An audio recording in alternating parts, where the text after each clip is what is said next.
Ben vekilim, ne yapıyorsun? Ne yapıyorsun? Allah! Kendini bil. Şöyle alsanız adam gibi.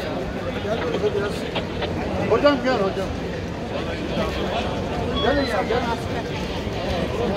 Nereye gideceğim? Hangi memur karar verir?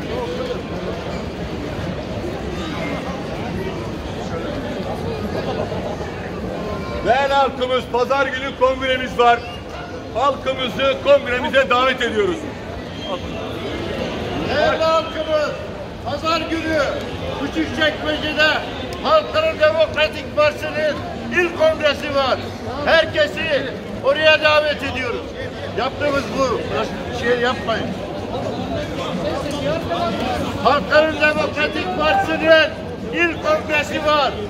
Pazar günü halkımızı oraya davet ediyoruz. Gel arkadaşlar. Hadi devam et. Öyle şimdi. Tamam.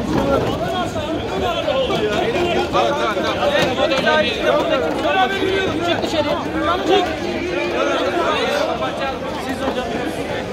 Bak şimdi abi izin vermediniz ya.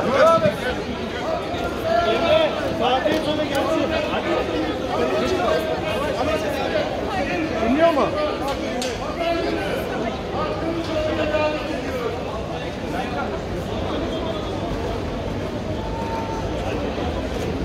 Sevgili arkadaşlar, değerli halkımız, pazar günü Halkların Demokratik Partisi'nin İstanbul İl Kongresi var.